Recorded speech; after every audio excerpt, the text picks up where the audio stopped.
c'est possible au Mali. Vous l'avez certainement lu ou entendu parler, l'œuvre de 192 pages de Mamadou Igor Diarra. Mamadou Igor Diarra, banquier, ancien ministre sous les présidents Amadou Toumani Touré et Ibrahim Boubacar Keïta, qui vient donc de publier ses livres aux éditions Cherche Midi. Pourquoi un tel ouvrage? Quelles sont les raisons qui ont prévalu à sa rédaction? Quel est également son regard sur l'actualité au Mali? Autant de questions que nous allons aborder pendant 52 minutes avec lui. Monsieur Diarra, merci d'avoir accepté notre invitation. C'est moi qui vous remercie. Première question, pourquoi ce livre et pourquoi maintenant? D'abord, permettez-moi de dire bonsoir à tous vos téléspectateurs, mais surtout aux téléspectatrices auxquelles je souhaite, avec un peu de retard, une bonne fête du 8 mars. Je remercie naturellement Africable qui concourt à l'enrichissement du débat dans notre pays. C'est une œuvre à saluer et qui est conduite par des professionnels dont vous. Et je pense que le débat est utile à notre pays. Le débat est constructif, il est instructif. Et je vous encourage dans cette voie. Donc c'est tout heureux que je participe à cette émission après plusieurs autres personnalités.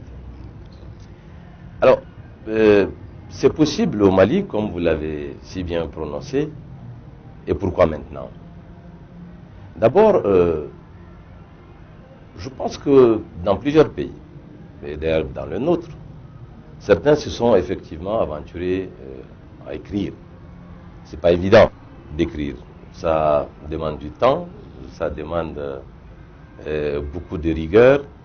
Mais je dirais tout simplement que pour quelqu'un qui a vécu, grandi au Mali, qui a eu la chance d'étudier, de vivre dans un certain nombre de localités, mais surtout de travailler dans des secteurs qui sont importants dans notre pays, notamment dans la banque, d'avoir eu le privilège d'exercer des responsabilités, en tout cas dans les plus grandes banques de ce pays, mais surtout d'avoir aussi eu une carrière gouvernementale dans des secteurs stratégiques. Comme vous l'avez si bien rappelé, sous le président Amadou Toumani Touré, j'avais la charge de 3 secteurs, donc les mines, l'énergie et l'eau. Et plus récemment, sous le président Ibrahim Boubacar Keïta, j'ai eu la chance aussi et le privilège d'être à la tête du département de l'économie et des finances. Donc, je crois que quand on a eu la chance de connaître un tel parcours, c'est utile de le partager. Si on doit en venir au titre spécifique du livre, c'est possible au Mali. Qu'est-ce qui est possible au Mali, plus précisément? J'ai choisi ce titre après plusieurs hésitations parce que d'abord on peut l'analyser au passé, au présent, mais également pour le futur. D'abord, ça a été possible au Mali.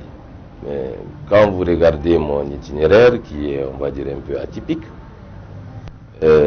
naître dans un pays très froid, à moins 40 degrés, venir pendant son jeune âge au Mali, être intégré, vivre dans le terroir, faire l'école, gravir les échelons, avoir eu le privilège de travailler à la tête des plus grandes banques de ce pays, connaître son pays, je dirais, de Djibouli jusqu'à Taoudéni, en passant par plusieurs localités, plusieurs marchés, plusieurs catégories socio-professionnelles. Je considère que c'est un privilège qui m'a permis par la suite d'occuper donc de très hautes fonctions dans les gouvernements que vous avez rappelés. C'est curieux, c'est comme si vous transposez le rêve américain au rêve malien. Y a-t-il un rêve malien finalement? Je pense que c'est le cas. C'est la preuve que ce n'est pas qu'aux États-Unis qu'on est capable de rêver. Donc je disais que ça a été possible, cela a été possible au Mali. Alors le Mali aussi récemment a rencontré énormément de crises. on ne va pas les rappeler toutes. Mais quoi qu'on dise, nous avons tenu. Et nous tenons encore, bien que difficilement. Cette résilience-là, cela aussi a été possible, et c'est toujours possible, puisque nous sommes encore dans des difficultés. Enfin, je suis très optimiste. À un certain nombre de conditions, nous pouvons effectivement nous en sortir et envisager un avenir beaucoup plus radieux, parce que c'est un pays qui a énormément d'atouts, c'est un pays qui a énormément de richesses, et il est d'abord riche d'une jeunesse qui vit, d'une jeunesse qui a des attentes. C'est pourquoi je crois que j'ai voulu écrire aussi ce livre pour qu'on s'interroge sur les priorités de demain. Et enfin, qu'il y ait surtout une prise de conscience. Parce que à l'exercice du pouvoir, il y a un certain nombre d'aspects qui souvent frôlent les limites de la déviance. Et je pense qu'il faut en tirer tous les enseignements pour bâtir le socle d'un progrès social et surtout du bien-être pour une majeure partie de nos compatriotes. C'est vrai, vous l'avez dit, le besoin d'écrire est là, le besoin du partage d'expérience est là, mais le livre intervient 5-6 mois avant des échéances qui sont importantes pour le pays, la présidentielle par exemple. Finalement, plutôt qu'une œuvre littéraire, on a tendance à penser à de la communication politique. Je crois que c'est un peu de tout cela. J'avais commencé à écrire, ça faisait un peu plus longtemps, parce que vous savez, les fonctions que j'ai occupées tout récemment ne donnaient pas du tout le temps pour écrire. Lorsque je me suis retrouvé au Sénégal, j'étais dans un environnement, en tout cas, qui me permettait donc de le faire. Donc, je dirais que la proximité des échéances qui pointent à l'horizon, ça a peut-être accéléré, on va dire, la finition du livre pour que le débat ait lieu. Et l'objectif, c'est surtout le débat. Et je crois que en tant que dirigeants, tous ceux qui ont eu à diriger ce pays ou qui prétendent de le diriger, ils doivent proposer. Nous pouvons peut-être même avoir le même diagnostic, nous pouvons avoir certainement même les mêmes solutions. Mais à partir du moment où il y a cela, je crois qu'un grand rassemblement devrait être fait pour que nous puissions sortir notre pays de ces difficultés. Et si nous ne faisons pas attention, il y a un certain nombre d'aspects, si on y prend garde, le précipice peut être possible également. Ok, on va entrer à l'intérieur du livre, mais avant, on sait qu'il a été un best librairie, il a été acheté, vendu comme du petit pain, mais certains trouvent à dire que à travers ce livre, vous réglez vos petits comptes avec la gouvernance IBK, le président IBK lui-même. Est-ce que vous avez entendu parler de certaines de ces récriminations-là? Bon, je crois que c'est classique dans notre pays. Les gens aiment souvent polémiquer, ils aiment interpréter, mais en réalité, il n'en est rien. Entre le président de la République et moi, il y a des relations, je dirais, même affectives. Mais il y a eu aussi des relations professionnelles. Donc on ne peut pas mélanger les deux. Je n'ai pas du tout eu à même faire le bilan de l'ère du président de la République, en tout cas au pouvoir. D'abord, j'assume pleinement ma part dans ce bilan, parce qu'il m'a confié le ministère de l'économie et des finances, que j'ai eu à diriger un peu plus d'1 an. J'ai eu à poser sous sa conduite des actes forts qui ont servi à ce pays, que j'ai tenu à saluer dans le livre. Donc maintenant qu'on ne puisse pas dire ce qui n'a pas marché ou ce qui m'a empêché de faire telle ou telle chose, je pense que ce ne serait pas également gentil. Je crois qu'il faut qu'on sorte de cela au Mali. Ce n'est pas la peine chaque fois de croire que quand on dit quelque chose, c'est orienté vers une personne. Le président de la République est une institution qui mérite du respect. Et au-delà de ça, j'ai dans mon éducation un certain nombre de principes qui m'obligent à lui porter ce respect qui demeure. Je le lui ai dit, et mieux, à la sortie du livre, il fut la première personnalité à qui je l'ai envoyé. Mais n'empêche, M. Diarra, votre départ a fait couler beaucoup d'encre et de salive. On ne sait pas si c'est une éviction ou c'est une démission. Juste là, les Maliens s'interrogent sur les raisons de votre départ du gouvernement. C'est laquelle expression des deux? Éviction, démission? Bon, vous choisirez celle que vous voudrez, mais d'autres confrères m'ont posé en fait la même question. Souvent, je ne sais même pas pourquoi d'abord ça passionne autant les gens. Pour moi, être membre d'un gouvernement, ce n'est pas un contrat à durée indéterminée. Je l'ai plusieurs fois rappelé, et même dans le livre. J'estime tout simplement qu'il m'avait confié une mission. Cette mission s'est arrêtée un jour. Les raisons qui ont concouru à cela, bon, sont nombreuses. Je rappelle quand même que j'ai été ministre de l'économie et des finances dans un contexte très très difficile. Le Mali sortait des problèmes.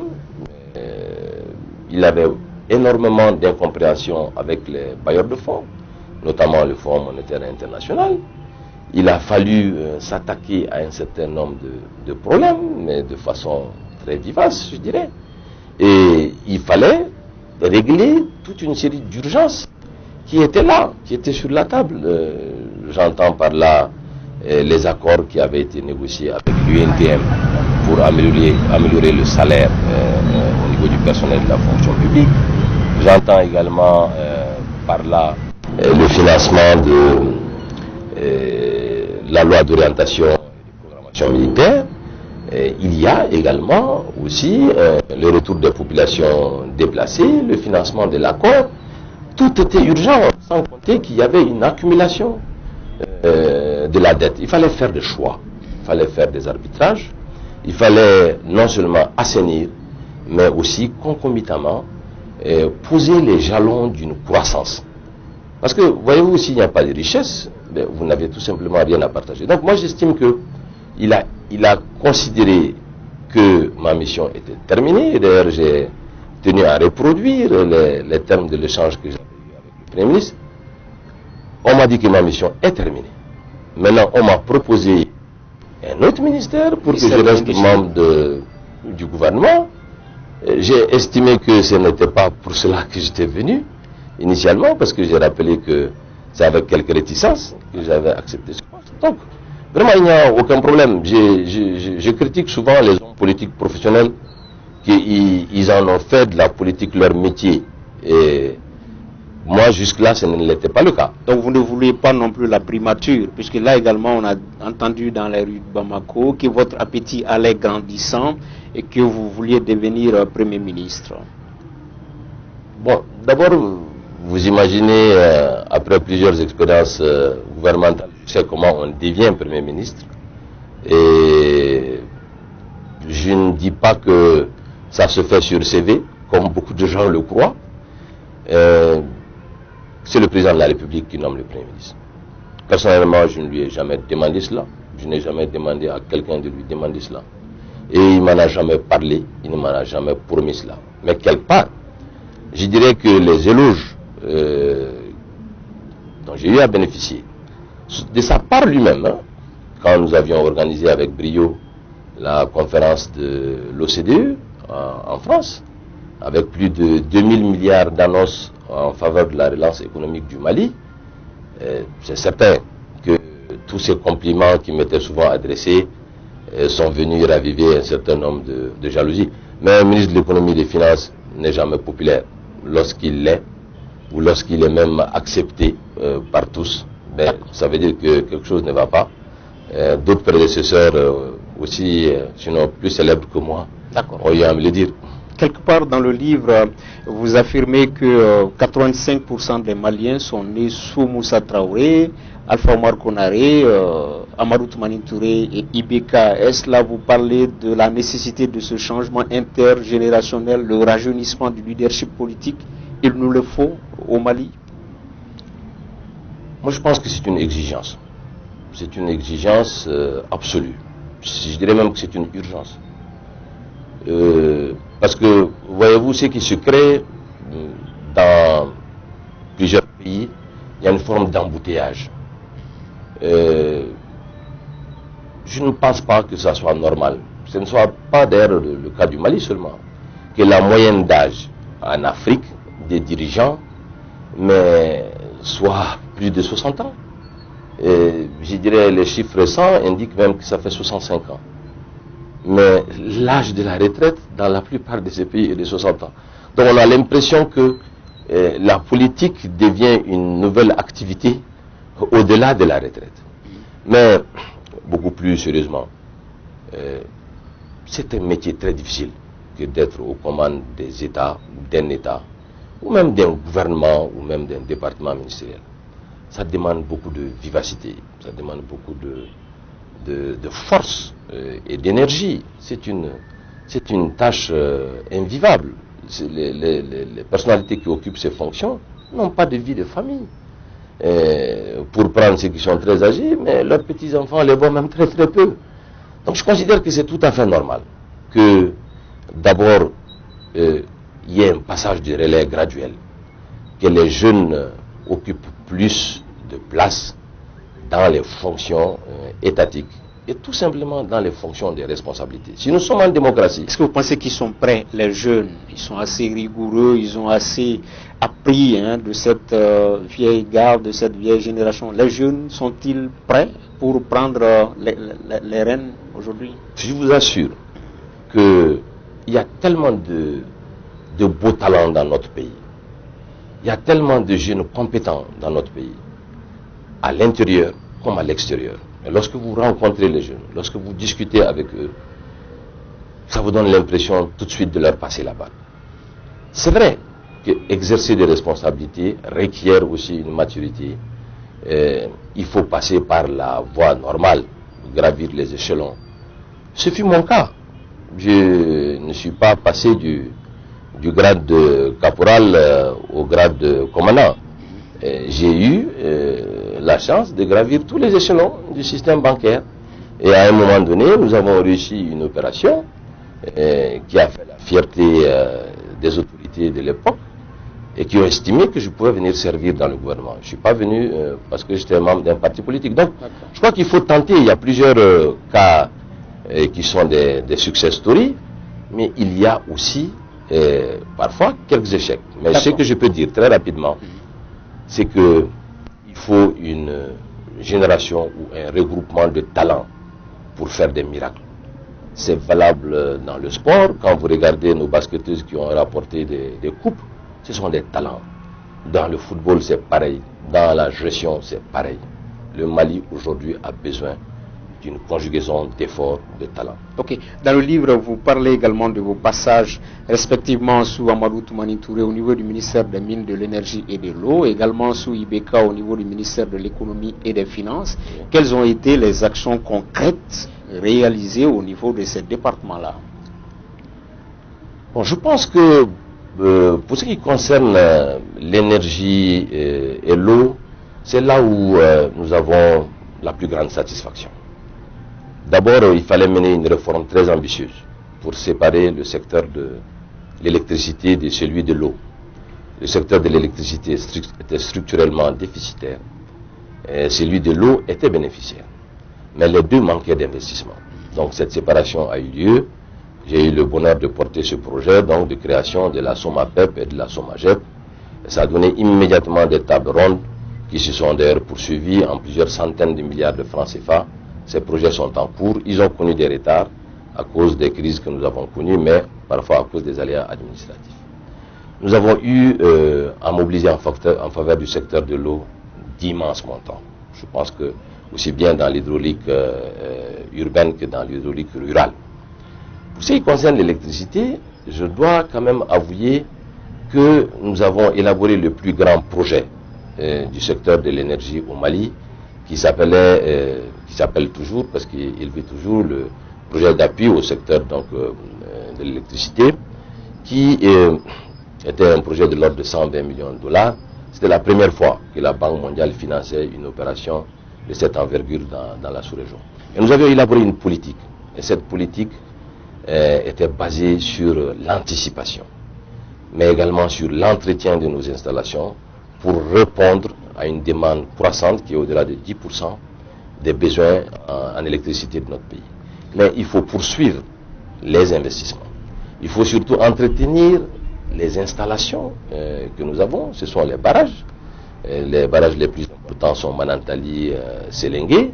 Nous avons aussi des centrales thermiques, Balengue, et puis bon, plus celles qui sont en location, plus un accès pour l'interconnexion avec la Côte d'Ivoire. Okay. Donc il faut investir. Okay. Il faut investir, et je pense que les difficultés que nous rencontrons aujourd'hui sont dues à l'absence de la poursuite des investissements et surtout à la non-poursuite de la réforme que nous avions convenu au niveau du gouvernement en 2010. Okay. Avant d'en venir au ministère de l'économie et des finances, quand vous étiez au niveau du ministère des Mines, il y a eu cette observation selon laquelle le Mali n'était pas parvenu à faire relire le code minier. Notamment, on disait que l'or ne brillait pas pour tous les Maliens. À l'époque, on l'entendait et c'était vous, le chef du département à l'époque. Moi, j'ai eu deux privilèges. D'abord, celui de lancer le chantier du nouveau code minier, mais c'est surtout aussi celui d'obtenir le financement pour créer la chambre des mines au Mali. Les gens oublient que c'est quelque chose qui n'existait pas. C'est très très difficile de réformer le secteur des mines. Et vous avez un lobby international énorme qui tire toujours à ce qu'il y ait plus de facilité, qu'il y ait plus d'exonération, moins de taxes. Et il y avait aussi un problème environnemental qui aujourd'hui se pose avec acuité. C'est que ceux qui investissent dans les mines parfois tournent le dos et elles laissent nos localités, bon, je dirais dans un processus de condamnation où ni les populations, même ni les animaux ne peuvent parfois survivre.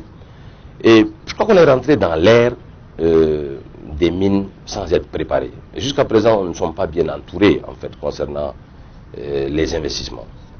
Parce que dans les autres pays qui ont réussi, ils se font souvent même accompagner par des cabinets internationaux. Mais nous avons eu ici au Mali, parfois, à négocier un certain nombre de conventions sans être entourés. Donc, ce n'est pas des conventions qui sont nécessairement favorables au Mali. Et c'est pour cette raison, d'ailleurs, que nous ne ressentons pas l'impact qu'on aurait dû ressentir sur les dividendes miniers. Et d'ailleurs, les décisions se prennent à ce niveau souvent. C'est eux qui décident s'ils vont nous donner quelque chose et combien ils vont nous donner. Et je l'ai dit l'autre jour de façon humoristique, que les conseils d'administration même parfois se tiennent en anglais, tandis que les cadres qui représentent l'État du Mali ne sont pas familiers de la langue de Shakespeare. Okay. Par rapport au ministère de l'économie et des finances, on a été un peu surpris, ceux qui vous ont un peu côtoyé, qui vous ont connu, parce que vous êtes venu au lendemain de scandales qui ont failli ébranler la République, l'histoire de l'avion, les équipements militaires. Peut-être c'est dans ce contexte que vous êtes venu au département de l'économie et des finances. Quand vous y arrivez, c'était avec quel état d'esprit? Moi, à partir du moment où j'avais marqué mon accord pour accepter la mission, je l'ai dit que je le faisais pour le Mali et que j'étais prêt, vraiment, vous pouvez le vérifier, à le faire jusqu'au sacrifice ultime. Avec mes équipes, nous ne nous sommes pas ménagés. Je tiens chaque fois à saluer les équipes qui étaient autour de moi. Certains sont toujours en fonction, mais il y a aussi les grandes administrations du Mali, celles des impôts, des douanes, des marchés publics, du trésor. Il y avait une dynamique. Nous avons créé une dynamique parce que nous étions conscients que le pays était en difficulté et que si nous ne résistions pas, et que la situation pouvait être dramatique. C'est vrai, je dirais nous avons eu beaucoup de baraka et par les initiatives que nous avons pu prendre, nous avons presque fait oublier les difficultés auxquelles vous faites allusion. Et nous avons commencé tout de suite à entreprendre des démarches vis-à-vis de beaucoup de bailleurs. Il faut convaincre, il faut expliquer, argumenter. Et soudainement, les fonds et les ressources ont commencé à revenir. Beaucoup d'entreprises, beaucoup de banques détenaient des créances sur l'État que nous avons aussitôt liquéfiées. Les flux monétaires se sont mis à circuler. Les investissements ont repris. Donc je pense qu'il y avait de quoi trouver maintenant les moyens de financer les urgences, les priorités. Et pour moi, les priorités, c'était la défense et la sécurité de notre pays.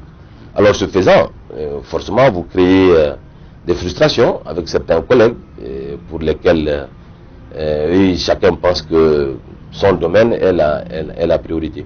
Je crois que quand vous voyez, c'est peut-être un manque de cohésion ou de cohérence qui manque souvent à nos gouvernements. Ce n'est pas seulement celui-là, vous voyez même actuellement, il y a tel ministère qui est sur tel chantier, tel autre qui est sur tel chantier, parfois ils ne sont même pas au courant que tel est sur tel chantier. Donc il y a cet état d'esprit où je dirais une équipe soudée, convaincue des mêmes arguments qui peut faire remporter des batailles. Et je n'ai pas eu la chance chaque fois de bénéficier de cette compréhension. Ok. Malgré l'embellie, le satisfecit dans ce domaine-là, on ne peut pas dire que tout marche, puisque jusqu'à présent, quand on se réfère aux différents rapports du bureau du vérificateur général, le manque à gagner est énorme, la corruption prévaut dans toutes les sphères, les institutions sont lourdes. On aurait aimé quand même que le banquier que vous êtes puisse s'intéresser davantage à ces thématiques-là, la corruption, ces institutions qui reviennent très chères aux citoyens. Voilà, qu'est-ce qu'il y a à dire à ce niveau-là, M. Diarra? Bon, vous imaginez que je suis le confident de beaucoup d'opérateurs économiques dans notre pays. Quand vous faites 25 ans de banque, vous connaissez presque un peu tout le monde. Donc je connaissais, moi, un certain nombre de techniques qui créaient des déperditions au niveau de l'État. Je connaissais un peu les zones de gaspillage. Mais lorsque vous voulez ouvrir tous les fronts, ben, effectivement, ça crée des difficultés. Donc, nous étions, je pense, dans une dynamique. Ce qui est important, c'est que la dynamique était là. Elle a produit des effets qui ont été salués par le Fonds monétaire, par la Banque mondiale. Ce n'est pas des amis hein, de tel ou tel dirigeant. Ils portent généralement des jugements qui sont plutôt sévères. Mais, voyez-vous, c'est que moi j'aurais été frustré si on disait qu'en 2015, les montants cités par le vérificateur général étaient plus élevés qu'en 2014 ou en 2013, mais la tendance était baissière. Personne ne peut dire, même dans les pays industrialisés, que je peux mettre un terme à la corruption ou à la déperdition. Mais l'essentiel, c'est de créer des mécanismes qui permettent de mieux surveiller les deniers publics. Parce que ce sont les deniers de tous les Maliens. Le livre a été un succès. On ne sait pas si la distribution elle est toujours là. Mais maintenant, quelle est la prochaine étape après le livre? Est-ce que c'est un mouvement politique, un parti politique? Après le livre, la prochaine étape, c'est quoi, M. Diarra? Bon, vous avez raison. Un autre confrère aussi m'a posé la même question. Et après le livre. Alors, j'ai parlé des royalties. Qu'est-ce que ça a apporté en termes de devises, vous imaginez que je n'ai pas décidé de me reconvertir en écrivain. C'est une contribution au débat public. Et j'avais dit qu'après le débat, il ne peut y avoir que de l'action. C'est vrai, depuis un certain nombre de mois, il y a un certain nombre d'idées qui sont en gestation. Non seulement au niveau de beaucoup de jeunes. Lorsque vous regardez aujourd'hui, on dit que les gens ne s'intéressent pas à la politique. Je pense que ce n'est pas exact. Quand vous regardez l'animation des réseaux sociaux, les jeunes veulent s'intéresser désormais à la chose publique. Et ce ne sont plus les mêmes jeunes que les jeunes de 91. Les jeunes de 91 ont déjà un quart de siècle d'existence. Donc il y a des revendications nouvelles, il y a des attentes nouvelles. Il faut pouvoir être à l'écoute de cette jeunesse, mais il faut également anticiper sur ses besoins. Alors effectivement, il y a beaucoup de jeunes qui se sont soudainement improvisés dans les visites qu'ils ont eues en Méran. D'autres se sont constitués en club d'amis. Et l'invitation, elle est simple. Tous trouvent que je ne dois pas rester à l'extérieur au vu de mon parcours, au vu des valeurs que nous partageons, au vu des ambitions que nous partageons pour notre pays. Donc, le processus d'organisation de mon retour a été donc entamé. Et je viendrai donc répondre à l'invitation de cette jeunesse, avec laquelle je partage beaucoup et qui, je dirais, essaye de promouvoir un certain nombre de concepts qui sont très très utiles. Je prends par exemple un regroupement qui s'appelle Wele Wele, qui est un regroupement L'Appel, qui aujourd'hui se bat pour sensibiliser nos populations pour qu'on puisse servir ensemble. C'est important d'être ensemble face aux difficultés. Pour qu'on puisse demeurer sérieux. Et c'est très très important aujourd'hui d'être sérieux. La situation est tellement grave qu'on ne peut pas s'amuser, on ne peut pas se divertir dans les invectives ou dans un certain nombre de choses. Donc c'est une œuvre pédagogique. Et puis l'autre concept que ce regroupement a développé, qui est le Horoya, pas au sens noble du terme que nous utilisions dans les traditions, mais c'est surtout un état d'esprit, une conscience, une responsabilité individuelle, familiale et collective face aux enjeux de demain. Donc je pense que tous ces mouvements-là sont des mouvements dans lesquels je me retrouve, que j'encourage vivement, et nous allons peser sur le débat. Nous allons exister, et nous n'allons plus tout simplement subir, nous allons réagir uniquement dans l'intérêt de notre pays. Ce n'est pas une position orientée ou figée contre tel ou tel regroupement ou contre telle ou telle personnalité. Bien au contraire, je pense que tous s'enrichiront des idées novatrices qui sont véhiculées ici. Ok, il y a une évidence, hein, vous avez montré vos preuves, que ce soit au Mali, dans la restructuration de certaines banques, que ce soit récemment au Sénégal, d'où vous venez, hein, en un laps de temps, vous êtes parvenu à hisser la BOA au rang de deuxième banque du pays. Mais M. Diarra, un bon argentier, un bon financier n'est pas forcément un bon politique. La crainte de certains Maliens, c'est que en descendant dans le marigot politique, que l'effet recherché, que ce ne soit pas contraire. Ils vous trouvent bon banquier, bon financier, mais est-ce que c'est possible de transposer tout de suite au niveau de la politique? Vous savez, d'abord je m'interroge parfois si je suis un financier pur, tellement que mon parcours professionnel m'a amené dans certains secteurs. Je vous ai dit que j'ai été en charge de 3 secteurs.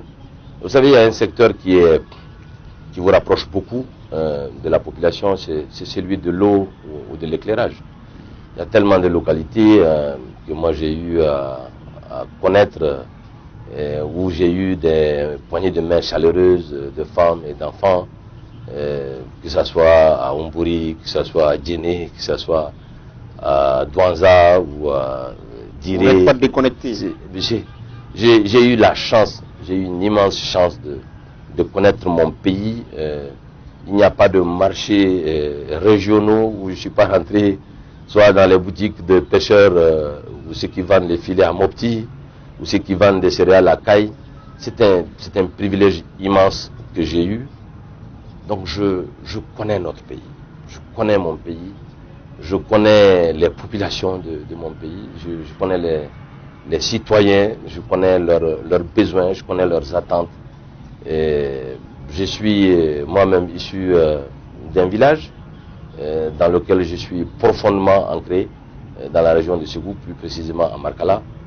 Donc je n'ai jamais eu cette coupure-là avec la société réelle. Mais bien au-delà, je ne voudrais pas quand même aussi faire offense à mes confrères du système bancaire que je tiens ici à saluer, qui sont en fait des banquiers extraordinaires, hein, parce que pouvoir parler avec un ouvrier et lui faire un prêt, parler ensuite avec un industriel pour monter une usine, le métier de la banque est aussi un métier de noblesse. Je tiens à rendre hommage à cette profession qui aujourd'hui donc aide à trouver des solutions aux problèmes de financement de l'État, des sociétés, mais également des individus. Ok, le 29 juillet, c'est le premier tour de la présidentielle, c'est un tout petit peu loin, on n'en est pas là, mais M. Diarra, vous êtes annoncé dans une coalition qui regrouperait Cheikh Modibo Diarra, Jamil Bitar, etc., etc. Est-ce que vous avez eu vent de cette information, comme quoi vous êtes annoncé dans cette coalition-là? Bon, je viens d'arriver. S'il y a un domaine dans lequel au Mali on excelle, c'est aussi de la politique fiction. Je crois que C'est une bonne chose, c'est un exercice sain et ça participe à la vitalité de la démocratie. Non, je tiens d'abord à vous rassurer que j'ai d'excellents rapports avec une multitude de formations politiques, pour ne pas dire avec des personnalités politiques de notre microcosme. Des deux camps, majorité opposition ou de l'opposition seulement? Bien sûr. Bon, c'est vrai que j'ai beaucoup plus d'échanges avec ceux qui se situent aujourd'hui de ce qu'on appelle l'opposition, qui n'est d'ailleurs pas aussi structuré qu'on le pense, qu'avec ceux qui sont dans la majorité. Peut-être c'est dû à mon départ. Mais formellement, il n'y a pour le moment pas d'accord tacite avec tel ou tel regroupement. Je viens d'arriver, donc ce sont des échanges qui auront lieu. J'ai dit un peu à certaines personnalités ce que je pense. Les aventures des candidatures uniques ou des regroupements pour tirer sur une seule cible, on en a connu dans notre pays et on sait comment souvent ça s'est passé. Le Mali n'est pas la France ou les États-Unis où on peut organiser des primaires, et même dans ces pays-là, ça crée quelques problèmes. Je pense que nous avons accepté le jeu démocratique, les règles démocratiques, les textes qui ont été faits dans notre pays permettent un peu à tout le monde de se présenter. Certains peuvent se présenter sous la bannière des partis, d'autres personnalités peuvent certainement se présenter comme des indépendants. Je rappelle d'ailleurs que ce ne sont pas les partis qui sont élus, ce sont des personnalités, et l'expérience politique récente de notre pays le démontre. Donc je crois que les combinaisons et les contacts sont possibles, mais il ne faut pas commencer la campagne avant la campagne. Moi, je crois que les gens doivent se retrouver surtout autour d'idées, autour d'un projet. Ils doivent avoir la même lecture, la même prise de conscience de la gravité du moment. Se donner la main pour essayer, parce que les populations souffrent. Voyez-vous, quand moi je me suis promené déjà en 48 heures, les gens que je rencontre et tout ce que j'entends, j'ai l'impression que les gens ne prennent pas véritablement conscience de la gravité de la situation. Cette gravité, elle est encore plus, je dirais, grave elle est plus, en tout cas, je dirais, plus douloureusement vécue au nord, mais surtout aujourd'hui au centre. Ouais. Donc je crois qu'il faut qu'il y ait moins de débat, mais il faut qu'il y ait plus d'action, qu'il y ait des mesures pragmatiques, concrètes, et qu'on aille à l'essentiel. D'accord. Justement, pour qu'on en arrive à la présidentielle au 29 juillet, il faut que le pays soit stable, sécurisé. Et vous l'avez dit, le nord, le centre, aujourd'hui, ça ne va pas. Vous, justement, quel est votre regard en tant que Malien sur l'accord pour la paix et la réconciliation nationale? Bon. D'abord, avant d'arriver quand même à l'accord, parce que c'est très important, les échéances auxquelles vous faites allusion. Vous savez, ici, il y a un autre aspect que nous aimons souvent dans la gestion, ce sont les réunions. On tient tellement de réunions. Il y a beaucoup de réunions, il y a beaucoup d'accueils, il y a beaucoup de cérémonies. Et parfois on se demande à quoi ça sert. Pour moi, les réunions qui doivent se tenir aujourd'hui autour de ces élections doivent soulever les points les plus importants. Pour organiser des élections, il faut des ressources financières. J'ai vu dans la loi des finances qu'il faut à peu près 45 milliards pour faire face à ces élections. Je n'ai pas de visibilité aujourd'hui sur la mobilisation de ces ressources et je n'ai pas entendu un seul partenaire indiquer aider le Mali à financer le processus électoral. Cela m'inquiète, surtout lorsqu'on regarde la situation financière, les instances de paiement qui sont aujourd'hui au niveau du Trésor et surtout les rétrécissements de la liquidité au niveau de la zone UEMOA. La BCEAO a eu à prendre un certain nombre de mesures, il n'y a pas d'argent. La Côte d'Ivoire, comme le Sénégal, sont sortis sur le marché international pour aller chercher des ressources en dehors de la zone. Donc il n'y a pas de l'argent dans la zone et donc il n'y a pas de l'argent au Mali. Et c'est pour ça qu'il y a aujourd'hui un certain nombre de difficultés. Il faut chercher de l'argent. Avons-nous l'argent ou pas? Deuxième défi par rapport à cet aspect qui doit faire l'objet d'un ordre du jour dans ces réunions, c'est quand même un défi logistique. Je pense que le ministre Ousmane Sy avait eu à poser un certain nombre de questions. Il a de l'expérience.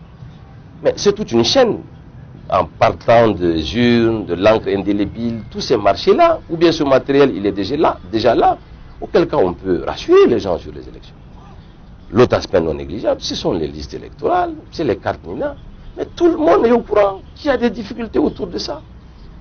Je pense que le gouvernement doit indiquer clairement quelles sont les mesures qui ont été prises pour rassurer les gens. Il restera ensuite l'aspect sécuritaire, et ça, c'est un autre enjeu. Sécuriser 800 000 km², parce que c'est ça la zone aujourd'hui qui fait l'objet d'insécurité, en quelques mois, je prie le Tout-Puissant qu'il puisse nous aider à le faire. Maintenant, on peut décider de faire les élections sur une partie du territoire. Là encore, il faut en convenir. Donc pour moi, tout le monde souhaite qu'il y ait des élections, et surtout des élections apaisées, dans un bon climat. Notre pays a besoin de cela. Notre pays a besoin de paix sociale, et surtout de paix ethnique, parce que je rappelle qu'aujourd'hui, il y a un certain nombre d'échos qui nous parviennent du centre, qui inquiètent véritablement, et le gouvernement doit s'investir. Maintenant, pour revenir à l'accord, j'étais au gouvernement lorsque cet accord a été négocié et cet accord a été signé. Je soutiens cet accord. J'encourage tous les Maliens à s'approprier de cet accord. Je déplore tout simplement que nous n'avons pas assez communiqué sur cet accord. Je déplore également du fait que nous ne sommes pas bien préparés avant pour aller à ces négociations. Nous, au niveau du Mali, mais également au niveau même de la partie des mouvements armés. J'ai indiqué que le problème le plus important au nord, c'est dans la ville de Kidal, mais c'est le problème de l'eau. Mais lorsque vous regardez l'accord, le problème de l'eau est traité pratiquement à la dernière page, dans l'annexe 3. Et on vous parle d'ailleurs d'un forage à Kidal. Mais pour qui sait que l'eau à Kidal aujourd'hui est pratiquement à 200 mètres de profondeur. Donc les véritables problèmes n'ont été posés ni parfois par la partie malienne, ni par la partie des mouvements rebelles. Mieux, c'est que les aspects qui sont dans l'accord présentent encore d'autres difficultés. Donc aujourd'hui, je crois qu'à un moment donné, il est important qu'on puisse s'asseoir et puis parler de l'accord. Pas pour le remettre en cause, mais pour l'améliorer, pour voir quelles sont les difficultés qu'on a eues, qu'est-ce qu'on n'a pas pu respecter, comment on va le faire, et suivant quel chronogramme. Je pense que cela est utile, et surtout la confiance doit demeurer. Je crois que l'accord a ce mérite-là, c'est qu'il a quand même remis les gens autour d'une table. Et je ne suis pas aussi favorable à ce que on continue toujours à être assisté. C'est une affaire maliano-malienne. À un moment donné, je pense qu'on doit s'asseoir entre nous et puis travailler qu'est-ce qui est bien pour exercer la solidarité en faveur, comment dirais-je, des populations qui sont au nord. Et aujourd'hui, d'ailleurs, les populations du centre qui sont aussi touchées par un certain nombre de difficultés. Ok. On s'achemine vers la fin de l'émission. Monsieur Diarra, est-ce que vous pouvez nous rappeler qui sont les membres de cette coalition, de ce mouvement? Est-ce que ce sont des jeunes, des femmes? Ils se trouvent à quel niveau au Mali, à l'extérieur du pays? Qui sont-ils? Ben, je vais vous surprendre. D'abord, ils viennent de tous les bords. D'abord de la société civile. Je rappelle que contrairement à ce qu'on pense, mais le premier parti politique de notre pays, vous savez, ce sont les abstentionnistes. Ils sont plus de 3 millions. Aux élections de 2013, ils étaient plus de 3 millions. Ce sont des gens qui ne se sont pas intéressés à la vie politique. D'ailleurs, comme nous autres. Je crois qu'il y a une prise de conscience aujourd'hui pour que les Maliens s'occupent de la chose publique. Les personnes avec lesquelles nos différents regroupements, parce qu'il y en a plusieurs, je vais en citer quelques-uns, j'espère ne pas en vexer d'autres, ils sont un peu partout dans les régions, à Bamako, dans les principales villes ou dans les principaux pays où nous avons une forte diaspora. C'est une dynamique qui aujourd'hui est en train de prendre corps, mais uniquement autour des idées. Je vous ai dit que je partage et je soutiens les idées et les principes qui sont véhiculés par le mouvement Wele.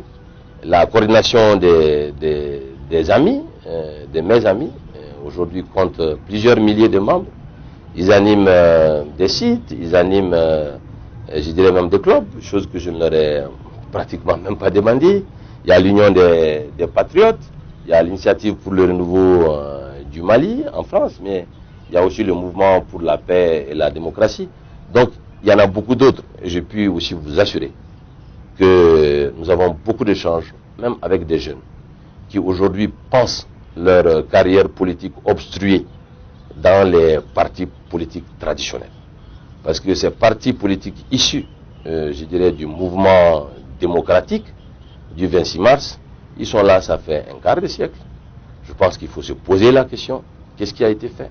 Ce sont des deniers publics qui ont été accordés à ces partis. Chaque année, il y a 2 milliards, 3 milliards qui sont distribués. D'ailleurs, je m'interroge, si on n'avait pas fait ça, aurait-il pu mobiliser autant d'électeurs? Je pense que notre pays a besoin d'un nouveau souffle, d'un renouveau politique. Par rapport à la chose publique, nous avons besoin d'un État agissant. Et nous avons besoin de nous occuper de nos priorités, qui sont la défense, la sécurité, lutter contre l'exclusion et surtout la pauvreté, mais bâtir le socle aussi d'une économie de production de biens et de services. Ok. Un dernier mot, un message particulier à l'endroit des Africains, des Maliens qui vous regardent ce soir sur Africable, avant de se quitter. Merci à tous ceux qui nous ont suivis. L'Afrique est un beau continent et le Mali est un pays extraordinaire. C'est un pays où il faisait bon vivre. C'est un pays où les gens sont agréables. Nous sommes tous des amis, des parents. Je crois que nous avons quelque chose d'extraordinaire. Tous ceux qui viennent ici ont envie de revenir. Mais beaucoup de choses sont en train de disparaître. Il y a un effort à faire sur soi-même. Chacun à son niveau. Individuellement comme collectivement. Je crois que l'heure est quand même grave. Le Mali est à la croisée du chemin. Ça ne sert à rien de se leurrer. Et ceux qui dénoncent ou ceux qui suggèrent ne sont pas les ennemis du Mali. Je pense que nous pouvons sauver ce pays en se rassemblant, en accordant plus d'attention à la jeunesse qui est la force vitale. Et c'est une des principales raisons de mon combat. Ok. Ainsi prend fin ce numéro de Politique l'invité. Notre invité ce soir était Mamadou Igor Diarra qui vient de publier ce livre, C'est possible au Mali. Avec lui, nous avons parlé des raisons qui ont prévalu à la rédaction de cet ouvrage.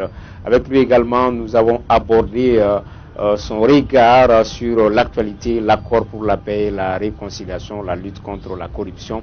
Merci de l'avoir suivi. À dimanche prochain sur Africa Télévision avec un autre invité politique.